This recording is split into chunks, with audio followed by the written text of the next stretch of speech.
пратеничката група на ВМРО ДПМН ја напушти денешната пленарна седница поради тоа што одлуката за изменување и дополнување на одлука за избор на председател, заменик председател и членови на комисијата за прашање на изборите, она што го зборуваме веќе подолг временски период, повторно се стави на пленарна седница без да го помине филтерот, а тоа е самата комисија.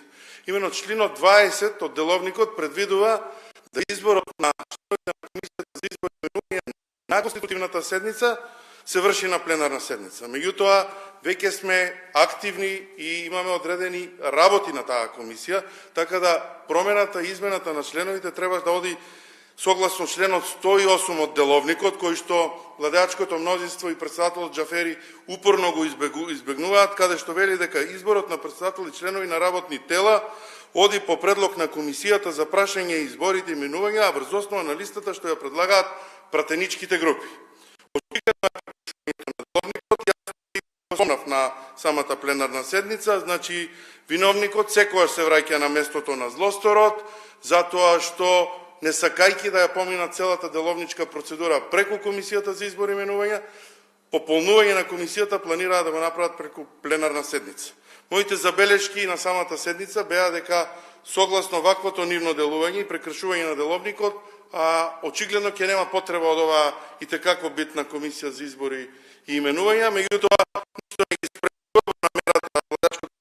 во намерата да постават членови во таа комисија и потоа оние нивни меѓупартиски договори да ги спроведат, односно да постават луѓе кои што партиски ќе одговараат на нив, а не на институциите и на граѓаните за кои што ќе бидат номинирани и именувани.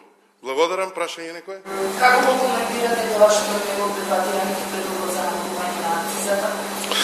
Тоа е веќе алармантно. Тоа е малку и поголем проблем на држава и именно согласно нивната точна формула која што има. Еве денес се наоѓаме во ситуација кога барелот нафта на берзите може да биде под 108 долари барел и цената на акцизата ќе има намалување само еден денар. И од овие огромни суми на пари за литро гориво, еден денар ќе има намалување за граѓаните. Согласно предлогот на ВМРО ДПМН и коалицијата, баравме значи за 50% константно намалување на акцизата. Што значи тоа? Доколку го прифатеа нашиот предлог, денес ќе имаме 13 денари намалување на бензинот и 9 денари намалување на дизелот. Ете, тоа е намалување на акцизата, а не ова нивно сложено решение, во кој што државата единствено кој што штити, се штити самата себе.